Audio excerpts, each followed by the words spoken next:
साथ संगतियों, भाइयों बहनों, नौजवान साथियों, बच्चों, जितने भी आप सत्संग लाभ के लिए उपस्थित हुए हो, शांति से बैठ के लाभ उठाएं। आज का दिन हिंदी दिवस के रूप में भी मनाया जाता है। आज 14 सितंबर को ही हिंदी को राष्ट्रीय भाषा माना गया था। कानूनी तौर से इसको शामिल किया गया था। वैसे भी बहुत बड़ा दिन है और सत्संगों के लिए तो सत्संग का दिन ही बहुत बड़ा होता है। जिस दिन भी सत्संग होता है वो सबसे बड़ा मेला, सबसे बड़ा त्योहार और सबसे बड़ा उत्सव होता है। सत्संगियों को जितना चाव सत्संग का होता है तो इतना चाव और किसी दूसरे मेले का, दूसरे त्योहार का या कोई ऐसे आयोजन का नहीं होता। क्योंकि सत्संग वो चीज है जो इंसान के जीवन को बदल देता है, जिसको अनेकों रूप से गाया गया है कि अच्छी संगति में जाने से इंसान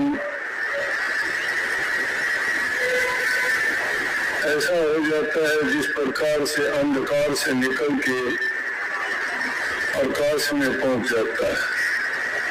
जिस प्रकार से रात का अंधेरा छट के सुबह का सूर्योदय हो जाता है और सूर्य के उदय होने से, प्रकाश के होने से हमें सारी चीजें साफ अच्छी तरह दिखाई देती हैं।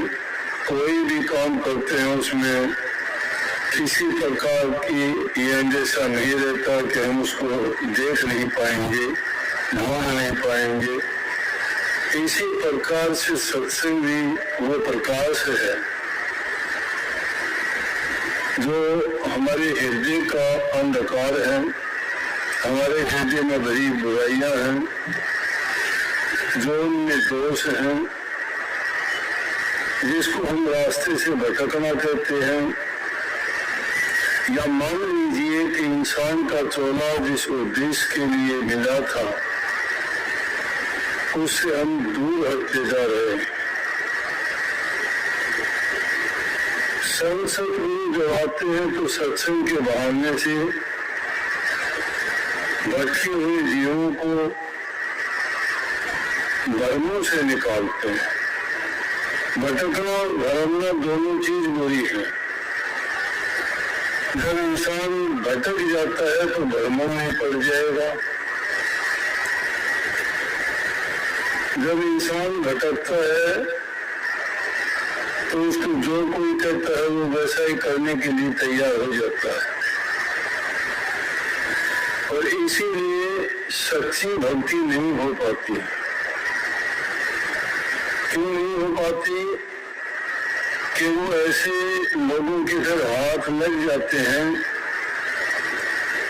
जो उनकी मर्जी, जो उनको समझ है, जिस प्रकार से भी वो चाहते हैं उन लोगों को उसी प्रकार से बहकाना शुरू कर देते हैं। कोई पूजा पाठ में, कोई भूत प्रेत में, कोई धोख पूजा में, कोई देवी देवताओं में, कोई झूठे आडम्बरों में, कोई किसी। आजकल तो इतनी नई नई चीजें निकाल दी कि उन चीजों के अगर हम नाम लें तो हैरान होते हैं। ऐसे ऐसे भ्रम डाल दिए सदियों से। जिस मकान में, जिस घर में हम रहते आए थे, हमारी पीढ़ियों चली गई, 6-7 पीढ़ियां उसमें गुजर गई और अब भी उसमें रहते आए हैं तो कहते हैं कि ये तुम्हारे घर में। तो घर में जब पड़ जाता है तो किसी के पास पूछने के लिए जाता है। बताने वाला कहता है कि तेरे घर में वास्तु से घर नहीं बना, वास्तु की कमी है। अरे पहले तो 200 साल से इसमें रहते हैं, वास्तु का कोई बात ही नहीं थी। आज वास्तु कैसे खराब होगी? यहाँ कोई तकलीफ होती है तो कहते हैं कि तेरे देवता सीखते हैं। अरे देवता का मतलब तो देने वाला होता है। देवता आपको किस प्रकार से तकलीफ देगा? और वो देवता भी कौन ना कहते पितर हो गया तुम्हारा घर में। बोले पितर हमारे घर में कौन हो गया?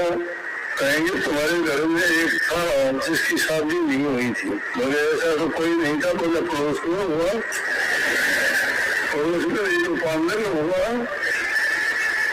जरूर तुम्हारी जान पहचान रिश्तेदारी में होगा, आपको ही तो मिलेगा। अभी पत्रकार वहां बैठे थे, बैठे बैठे बात चली। बोले जी इतने पाखंड, इतने आडम्बर क्यों चल गए? ये कैसे लोग बैठ जाते हैं? बोले पर्चे निकालते हैं, ये निकालते हैं, क्या ये बात सच्ची है क्या? मैं आप बैठो, आपसे पूछता हूँ, मैं एक बात बताता हूँ आपको, बताओ। बोले हाँ जी। बड़ा उत्सुक हो गया कि ये कुछ ना कुछ बताएंगे। बोला व्यक्ति बहुत अच्छा इंसान है। बोले हाँ जी हूँ। तो लोग तेरे साथ अच्छा सलूक नहीं करते। मैं ठीक बताइए आपने। मैं और सुन गया। बोला कि हाँ मैं तू जिसका जितना भला करता है तेरा उतना ही ज्यादा दुश्मन मानता है। मैं बोला जी यही बात है। बस उसने उठा ली अपना वो जो बोलने वाला था, तेरी कौन था। मैं बोला और बताऊँ क्या? बस ये मशहूर नहीं। उसने मुझसे कभी और भी बात, ये भ्रम और पाखंड है। किसी इंसान की बढ़ाई करके बड़ा खुश होगा, उसकी सच्चाई बता तो दुश्मन बन जाएगा। अब यूं तो जानो कि तुम बड़ा ईर्ष्यालु है, बस तुम्हारी तरफ देखेगा नहीं जिंदगी में। या कह तू ठग है, चोर है, लुटेरा है, तेने उस इंसान को तो किया नहीं, बहुत वो नाराज हो जाएगा। तो ये बात क्या है कि इन भ्रमों में पढ़ने के बाद इंसान को बहका देते हैं, फिर तो उसकी वो हालत हो जाती है जिस प्रकार से फुटबॉल के मैदान में फुटबॉल की होती है। उसको उधर से ठोकर लगती है, उधर चला जाता है, उधर से ठोकर लगती है, वहां चला जाता है, दर दर का ठोकर खाने वाला बन जाता है। वो अपनी ज्ञान बुद्धि विवेक विचार से भूल जाता है, अपना कर्म छोड़ देता है। इंसान अगर अपनी जगह पर रह के एक यकीन रखे प्रभु पे, जिसने आपको जन्म दिया है, जिसने आपके सारे लेख लिखे हैं, उसके बारे में कभी सोचते तक नहीं, उसके एहसानों का कभी भी आप विचार तक नहीं करते कि मुझे ये सारी चीजें प्रभु ने बख्शी हैं और मैं उसको कितना याद करता हूँ। अरे दुनियादारी में भी कोई इंसान तुम्हारा थोड़ा हित करता है, उसको कभी नहीं भूलते, उसको याद रखते हो कि इस इंसान ने भाई मेरी मदद की थी, इसने मेरी सहायता की थी, ये मेरे दुख की घड़ी में इसने साथ दिया था। लेकिन जिसने तुम्हें सब कुछ देख के इस दुनिया में ऐसे ऐसे तोहफों से नवाज के भेजा है और उसको ही भूल के बैठ के उसको कभी याद ही नहीं करते। इसलिए संत ये तुम्हें जगाने के लिए, याद दिलाने के लिए, जो तुम्हारी खोई हुई वस्तु है उसको पाने के लिए सत्संग में तुम्हें याद दिलाते हैं कि तुम तो फिर भी संसारी वासनाएं लेके जाते हो। मेरे पास ये हो जाए, मेरा ये हो जाए, मेरा रोग कट जाए, मुझे तकलीफ ना हो, मेरी लंबी उम्र हो, मेरे बेटे पोते हो जाए, उनकी शादी हो जाए, उनको नौकरी मिल जाए। ये चीजें अरे नेक काम करोगे तो ये सारी चीजें उनके पीछे लगी आएंगी। जो आदमी नेकी के रास्ते पर चलता है, जो आदमी काम करता है, काम पूजा है, काम पूजा है। किसी ने ऐसे नहीं बोल दिया वर्क इज वर्शिप, ये नहीं है। वर्क वर्शिप कैसे है कि काम करो, काम पूरा है, काम करोगे तो सब कुछ मिलेगा उससे। मेहनत करोगे, मेहनत कभी वृथा नहीं जाती। कबीर कमाई अपनी व्यथा कभी न जात, चार युग चाहे बीत जाओ फिर मिलेगी आप। तुम्हारा किया हुआ जो कर्म है, कर्म का फल कभी मिटता नहीं है। कर्म बढ़ाओ, कर्म आधार है संसार का। कर्म से बंधे हुए हम यहाँ आए हैं और कर्म कैसा करो, नेक कर्म करोगे तो दोनों प्रकार की खुशी मिलेगी। और ये वो समय है कि न तो भूतकाल के विचार करने से, भूतकाल से अगर विचार करो तो उनमें जो गलतियां की गई थी उनको आधार मान के इस युग में गलती हम ना करें। और अब हम अपने भविष्य को बनाने के लिए करते, भविष्य भी हमारा उज्जवल जब होगा जब वर्तमान में हम अच्छा करेंगे।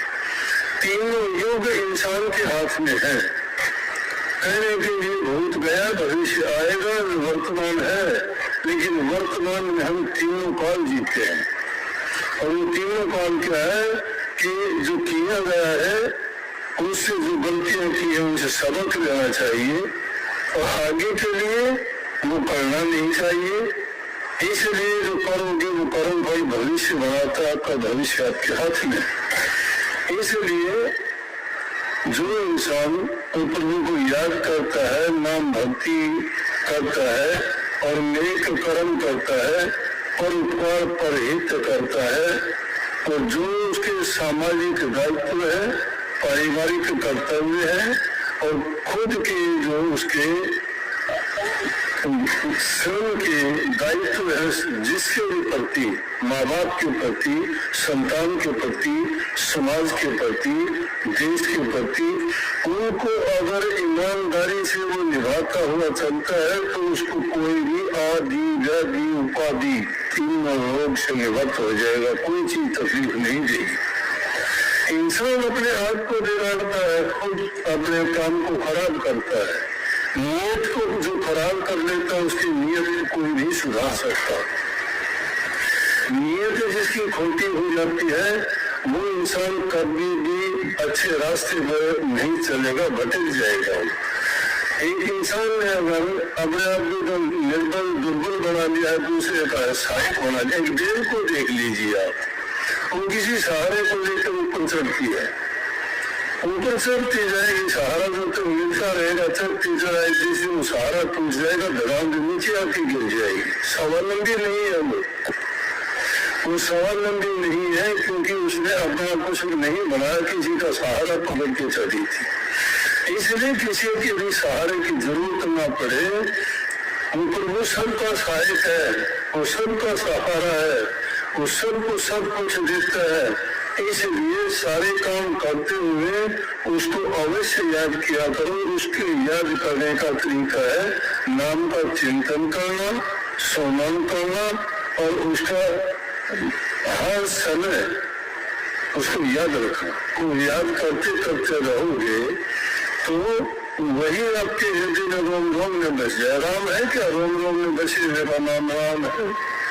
जो याद तो कभी भोले से करते नहीं है तो उठपटांग बात आएंगे सुनने घर में तो कबूतर सचुंदर और ये चीजें बहुत बास करेंगे उसमें। अरे इस घर के अंदर उसे प्रभु को बिठाइए और इस घर को अपने हृदय को शुद्ध और पवित्र बनाइए।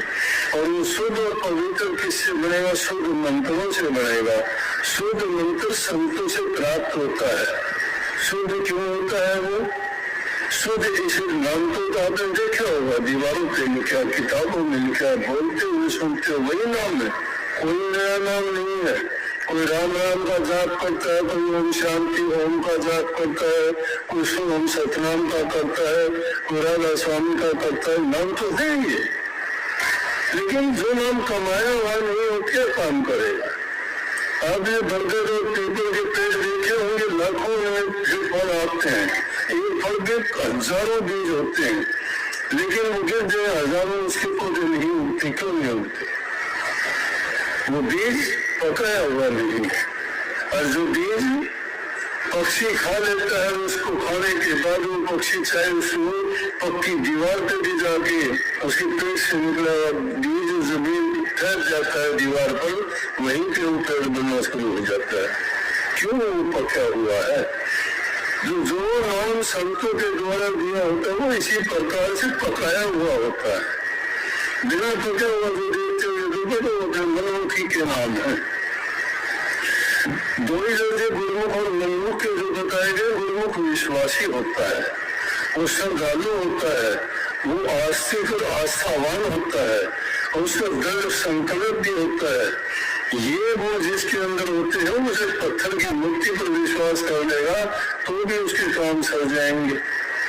आस्था जिसकी नहीं है, विचार तो खुद के डगमगाए हुए हैं, फिर ढूंढते तलाशते कहीं कौन है। अरे जब तुम्हें इस चीज की ज्ञान समझ ही नहीं है कि तुम खुद ही नहीं टिके हुए हो और ढूंढते टिके हुए हो, तुम सतों सूक्ष्म में जाना चाहते हो, सूक्ष्म में अगर जाना चाहते हो तो सूक्ष्म बनना पड़ेगा। सूक्ष्म बनने के लिए आपको ये नहीं, उसके लिए तप भी करना पड़ेगा, त्याग भी करना पड़ेगा, साधना भी करनी पड़ेगी। ये तप त्याग और साधना करना आसान नहीं है, सुनते सब लोग, अब करने की किसी को हिम्मत नहीं है।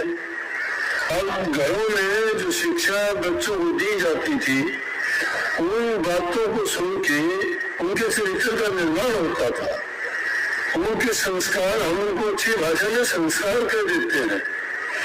वो अच्छी शिक्षा उनके जीवन के आधार बनते थे, वो जीवन उसी के अनुसार ढाल लेते थे। उनके माँ बाप बूढ़े बुजुर्ग जब शाम के समय में बच्चों को सोने से पहले उनके बिस्तर में घुस के कहानियां सुनाते थे। ये तो अब खराब हो गया।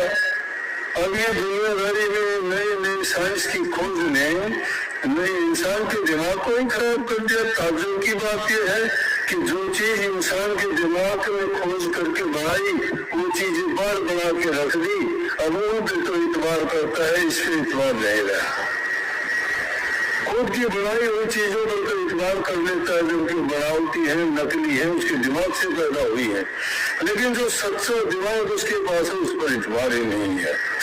उन चीजों को खोजने के लिए मशीनों पर पहुंच गया, लेकिन जो असली इंसान परमात्मा की बनाई मशीन है, उस पर इतबार विश्वास नहीं, उससे काम नहीं लेता है। बनावटी बना के वो काम लेता है। ये कुत्ते की हड्डी में स्वाद लेने जैसी बात है। अगर किसी कुत्ते को कोई सूखी हड्डी मिल जाए, उसको मांस खाने का शौक है, उसको मांस चाहिए, लेकिन सूखी हड्डी को लेके भागेगा, वो जाके कहीं छिप जाएगा, जाके छिप के उसको चबाएगा, चबाने से उसके खुद के मसूदे फूटेंगे, उसमें खून निकलेगा, जीभ से उस खून से स्वाद लेके वो खुश होगा। वो कहेगा कि मुझे जो है मेरा खाना मिल गया है। लेकिन ये नहीं सोचता, अरे मुझे स्वाद हड्डी में नहीं, स्वाद जो मिलता है वो तेरे अपने खून से, तेरा अपने नुकसान करके तो ये स्वाद ले रहा है।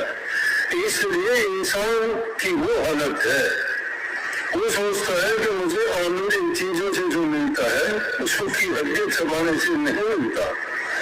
सच्ची बात सच्चे नाम में है, सच्चे कर्म में है, सच्चे यकीन और विश्वास में है। अविश्वास है नहीं, ना वो संस्कार नहीं है। अभी थोड़ी देर पहले बात चली थी, अपने यहाँ पत्रकार भी हैं, कहने लगे जी आजकल के हालात देखते हैं, बूढ़े माँ बाप को, बुजुर्गों को घर में क्यों नहीं रखते बच्चे अपने माँ बाप को।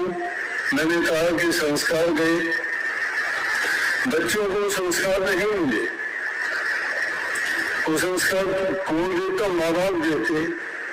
और माँ बाप को उनको संस्कार कहाँ से देंगे? माँ बाप को फुर्सत ही नहीं है, बच्चों को देखते नहीं है, बच्चों की मनचाही बातों को मानते हैं, बच्चा जो कहता है वो कर देते हैं। लेकिन बच्चों के लिए ये समय नहीं है कि उनको देखें, उनको अच्छी बातें सिखाएं, उनको समझाएं कि हमारे संस्कार, हमारी संस्कृति क्या है और इंसान के दायित्व और कर्तव्य क्या है। माँ बाप के प्रति वो अपने कर्तव्य को जानते ही नहीं है। माँ बाप के प्रति कर्तव्य का तो हमारे देश के ऐसे उदाहरण, श्रवण कुमार ने जाना था, घर बार पत्नी को भी छोड़ के अपने माँ बाप को तीर्थों में ले जाने लगे, दोनों आंखों से अंधे थे, अपना जीवन लगा दिया। ये थी सच्ची भक्ति। सच्ची भक्ति किसी इंसान की सच्ची सेवा करने में मिलता है। वो तो हमें क्या दे रही है। एक बार हज करने के लिए कुछ लोग हज करने के लिए जा रहे थे मक्का मदीना में। जो हाजी बनना चाहता है वो मक्का मदीना में जाके हज करके आता है।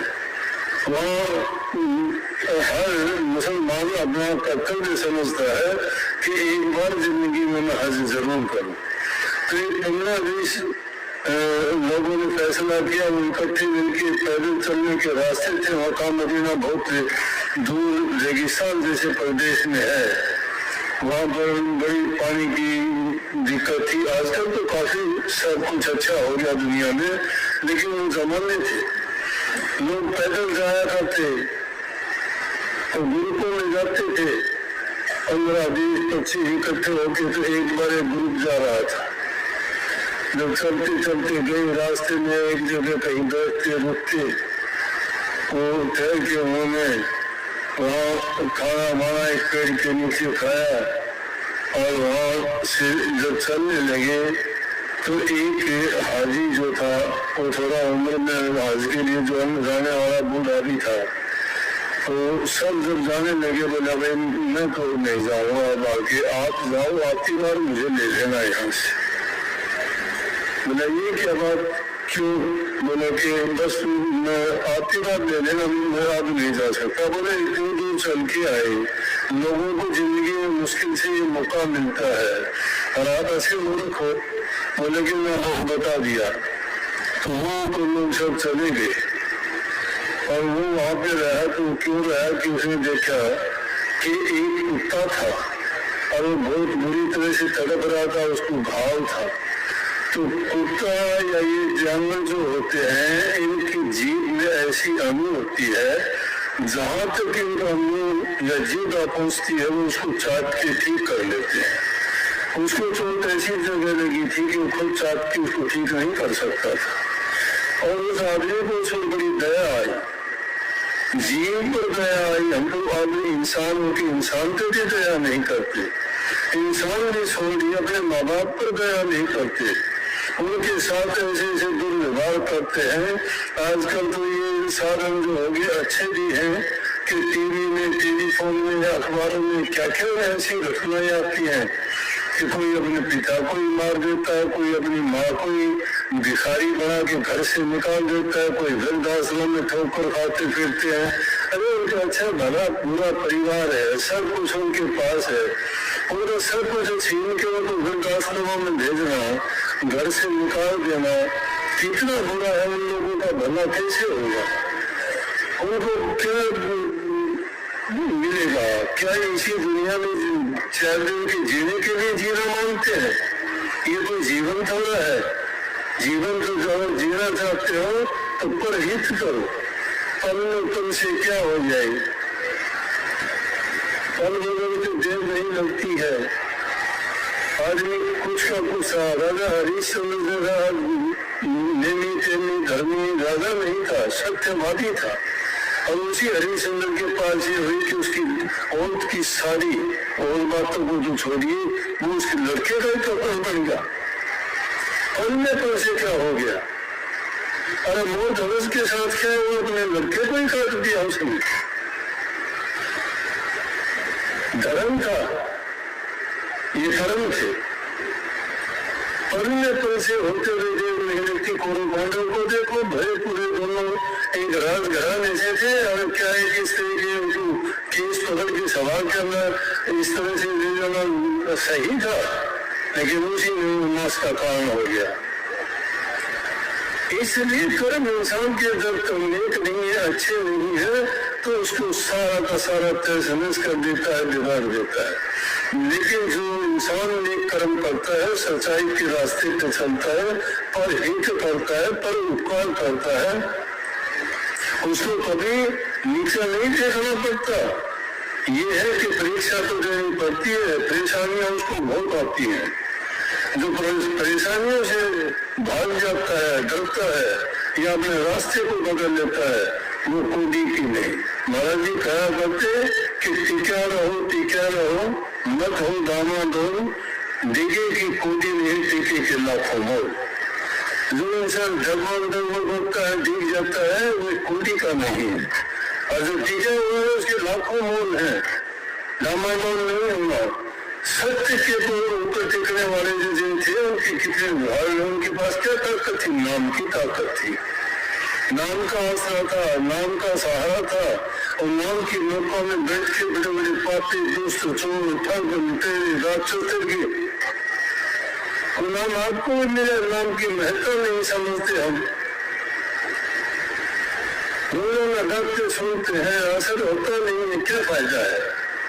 यही बैठे दिखा दूंगा दो चार तो मैं ऐसे भले माफ लोगों से लेके खा के देने को कभी नाम नहीं तो करते महाराज जी और कहे जरा जी बंदे दिए, पूरा दिए तो नहीं कैसे दे दूंगा? बोलो तो महाराज जी क्यों क्यों बोल रहे? बच्चे बांध दे या बेचारा वो दे भी बैठा है, उसको ही कहता है तो झूठ बोल देना जमाना। और वही सत्संगों में भी बड़े जोर से आवाज देते हैं, राधा स्वामी माँ बहुत अच्छी बात, हमें शर्माते नजर झुका दे भाई, अगर तो को नहीं आए क्या करें उन लोगों का? अगर तो हीरा सिंह नंबरदार था अंकल, शादी होगी बच्चों की, पुराने आदमी थे, अब तो नहीं है, बच्चों की शादी हुई तो पढ़ी लिखी आ गई, पढ़ी लिखी आ गई तो वो उनको पौधा नहीं करती, घूंघट उठा लिया, अब वो बैठा घर में उनसे चादर डाल रखी सिर पर से, लोग आनिए जानिए बोले कि सबसे हीरा से है मुल्लगार का, बोला हाँ जी, बोले यूं चादर डालने कैसे बैठा है, कोई दिक्कत है? ना अल्लाह मसलू, बोले कोई तो बात है, क्यों क्या बात है? बोले भाई बात की है, वो तो पर्दा करे, कोई हमने शर्मा होगा, हम कर लिया उसे तो समझ के शर्म आ रहा कि मरी इसलिए होती है, वो तो मुसलमान के मुजरे है, वो तो कुछ नहीं होता। अरे कम से कम परमात्मा को मानते हो, आस्तिक लोग हो, तो किस चीज की आस्था है आपकी? आप लोग कैसे हो? ये बात जानते समझते नहीं हो कि फिर भी अपने आप को फिर भी महान अपने आप में बनते हैं। भैया नाम झूठ और कपट का नहीं है, नाम जो है सच्चे इंसानों के लिए है, उस नाम की खोज करो। नाम को इतना वो न समझो कि वो गाल गड़ी की बॉल है कि मरना होगा उसको उठा लेंगे, मरना होगी वहां फेंक दोगे।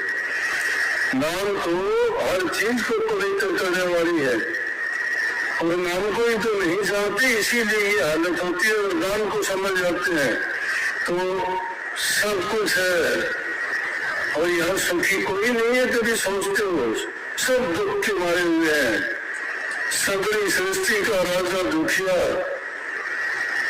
सबरी सृष्टि का राजा दुखिया। नाम जपत भय सुखिया, लाख करोड़ी बंधन पड़े और नाम जपत में स्तरे।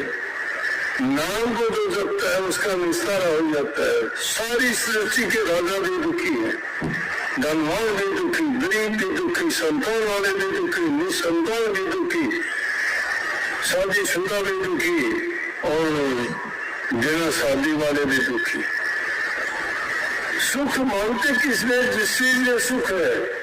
न सुख विद्या के पढ़े, न सुख वाद विवाद साथ, सुखी से सुख है नागी सुन समाज। सुख है प्रभु के नाम में, न विद्या के पढ़ने में सुख है। और विद्या पढ़ के समझता हूँ मैं आलिम फाजिल बन गया, मैं विद्वान बन गया, या मैंने वो डिग्रियां ले ली, वो डिग्रियां कोई मायने नहीं रखती। एक ही डिग्री प्राप्त कर लो प्रभु के नाम की, वो काम आएगी। ये दुनियादारी की 2 रुपयों की डिग्री है, 4 अक्षर याद करके कभी विद्वान बन जाते हो, कभी ये सोचते हो नहीं ये कुछ भी नहीं है। स्वामी जी महाराज ने शपथ का एक इज्जा तो बड़ी अगिजा थी, संतन की कदर न जानू, संत केवल प्रेम की सिंधु तो उल्टी बुद्धि की चर्चानी। ये तो कीचड़ खानी जैसी है, ये लोग आशा से भटक जाते हैं, ये किताबी ज्ञान सुनी सुनाई बातें उसको भटका देते हैं, नहीं टिकने देते। इसलिए मैंने कही थी कि ये आस्था का विषय है, श्रद्धा और विश्वास का, यकीन का है। यकीन करोगे तो सब कुछ होगा, लेकिन यकीन ही नहीं है तो चाहे आप परमात्मा आपके पास बैठा रहेगा तो भी आप उसको नहीं समझ पाओगे, उसको नहीं जान पाओगे कि परमात्मा है। हमारे काम परमात्मा करता है, रोजाना के जीवन में करता है। जब हर चीज में वो रोम में कण कण में बचा हुआ हर जगह मानते हो उसको, तो तुम्हारे जितने भी काम तुम्हारी दूर जाने, परेशानी में, तकलीफ में आके तुम्हारी कोई मदद कर देता है, कौन होता है? वो ये रूप करके तो आता है, या किसी से तुम्हारे काम करवाता है, उसके अंदर जाके उसको प्रेरणा देके तुम्हारी मदद करवाता है। बीमारी के समय अगर तुम्हारा इलाज करता है तो डॉक्टर के अंदर बैठा होता है। अगर तुम्हारे और किसी परेशानी के टाइम में तुम्हारा आके उठा लेता है तो उसके अंदर जाके प्रवेश करता है। डॉक्टर कोई भी संभालने नहीं है, वो भुगतान संभालने वाला नहीं होता, वहां भी जाके तुम्हें वो संभालता है, वो प्रभु वहां होता है। अब प्रभु का हम तो ज्ञान खुद को नहीं है, प्रभु मानते किसको? हम सोचते हैं कि परमात्मा हमारी तरह कोई आकृति होगी, कोई शरीर होगा उसका, कोई उसके भी हाथ पांव हाथ कान होंगे। अरे उसकी सारी चीजें हैं, जहाँ जो याद करता वही उस रूप में प्रकट हो जाता है। और जो सब जगह है, इसीलिए तो संतों ने कहा कि अरे भाई मुझको बाहर खोजने के बजाय तुम्हें अंतर में खोजिए ना, तेरे अंतर में बैठा हुआ है। लेकिन अंतर हमारा शुद्ध नहीं है, पवित्र नहीं है, उसके बैठने लायक नहीं है। ये विषय विकारों से, निंदा ईर्ष्या से, बुराइयों से और खोटे कर्मों से हमने अपने हृदय में दुष्कर्म कर करके मलिनता पैदा कर दी है, तो उस मलिनता में तो हम नहीं रह सकते। जहाँ मन चलना होगा वहाँ गंगा जैसा पवित्र हो जाएगा और वही प्रभु का वास होगा। इसलिए उसे नाम की कमाई किया करो।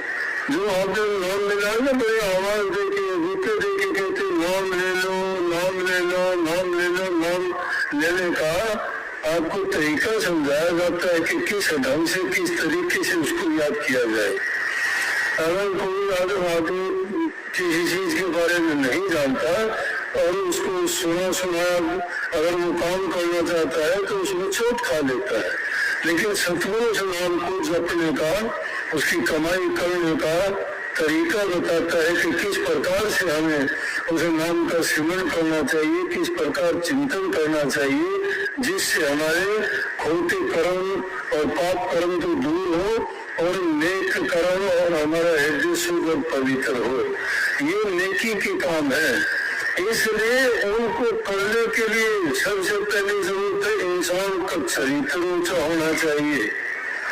हमारा चरित्र कुछ नहीं है, इसीलिए तो रोजाना देखते हो कोई क्रोध के बस आत्महत्या कर लेता है, कि दूसरे को मार देता है, कोई लोभ और लालच के बस घर परिवार भाई का गला काट देता है, उसकी जमीन के लिए, उसके घर के लिए, थोड़े से काम के लिए, थोड़े से स्वार्थ के लिए, कुछ लेन देन के लिए, रोजाना का काम है। इन चीजों में नुकसान क्यों होता है? इसीलिए उन्हें 5 चीजों से बचने के लिए तो कह दिया कि भाई काम से, क्रोध से, लोभ से, लालच से बचो। कैसे बचोगे? कह तो दिया बचो, लेकिन उनको बचने का तरीका ये है कि इंसान का चरित्र का निर्माण घर में होता है। जो इंसान अच्छाइयों को जानना चाहता है, बुराइयों को त्यागना चाहता है, विषय विकारों से जो बच जाता है, खोटे मंदे कर्मों को त्याग देता है, ईर्ष्या द्वेष को जो अपने पास पटकने नहीं देता, वो सर्वजन हिताय और सर्वजन सुखाय के लिए सोचता है, वो इंसान चरित्रवान है। और जो ऐसा इंसान होगा वही उन चीजों को जानता है, तोलता है और उनको माप तोल के ही उनका प्रयोग करता है। नहीं तो न समझी के कारण ये सारी की सारी चीजें आज इंसान को बर्बाद करती है। कहीं नशे विषयों में पड़ जाते हो, कहीं किसी से लड़ाई झगड़े में बर्बाद हो जाते हो, कहीं आपसी तकरार में कोर्ट कचहरियों में जिंदगी बीत जाती है। जो कमाते हो सारे वकील ले जाते हैं, बीमारी लग जाती है तो हकीम ले जाते हैं। अगर और तुम आपसी कोई ऐसी बात करते हो तो तुम्हारी जिंदगी को ही ले जाते हैं। अरे क्यों नहीं, आप सुखी जीवन जीना चाहते हो तो पहले अच्छे इंसान बन के अपने घरों में माहौल को अच्छा करो, सबसे प्यार से अच्छा बर्ताव व्यवहार करो। जब अच्छा बर्ताव करोगे, अच्छा व्यवहार रखोगे, जवान से मीठे बोलोगे, बड़े को इज्जत सम्मान दोगे, छोटों को प्यार दोगे, तुम्हें बदले में उससे भी 1000 गुना मिलेगा। ये प्रकृति का नियम है। जो आदमी एक देगा उसके बदले में प्रकृति आपको 1000 चीजें सौंप देगी उसके बदले में। नफरत अगर करोगे नफरत भी उतनी मिलेगी, उससे भी ज्यादा मिलेगी। अच्छाई करोगे तो अच्छाई का नतीजा भी अच्छा ही मिलेगा। ये हो नहीं सकता कि तुम आग के बीज बो के और आम खाना चाहो, नहीं होगा ऐसा। जो बोओगे वैसा काटना पड़ेगा। अच्छे कर्म करोगे, तुम्हारा अच्छा कर्म जो तुमको कांटा बोए तो वो को फूल, तेरे तो उसको फूल मिलेंगे, वाको है त्रिशूल।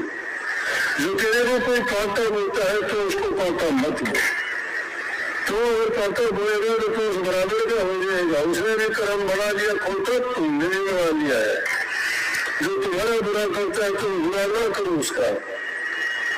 तुम बुरा नहीं करोगे तो तुम्हारा कर्म लग गया, उसका कर्म बुरा है। अगर तुम बुरा करने वाले के लिए भी अच्छा करोगे तो उसको डबल चोट मिलेगी। एक तो जो तुमने अच्छा किया है वो तो अच्छाई तुम्हारे पास उसकी मिल जाएगी, उसने बुरा किया है उसको बुराई का बुरा मिलेगा। इसलिए अच्छे जब इंसान बन जाओगे, घरों में सुख शांति समृद्धि खुशहाली होगी, आपस में प्रेम होगा, एक दूसरे की कदर और प्यार करोगे तो तुम कोई भी काम करोगे उस काम में तुम्हें कभी भी आजकल कहते हैं कि घरों में तकरार है जी।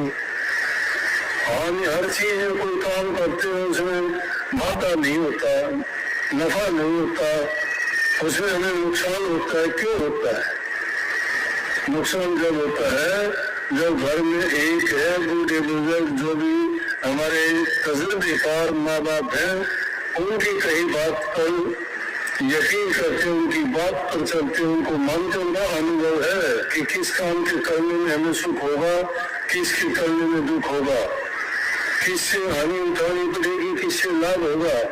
उनकी बात अगर मान ले तो सबसे बड़े देवता हमारे वही है। वो जो हमें अपने हृदय से खुश होकर आशीर्वाद देंगे, कभी नहीं आ सकती किसी चीज में। लेकिन उनको तो खुश रखते ही नहीं, वो तो बेचारे देखते रह जाते क्या करते हो।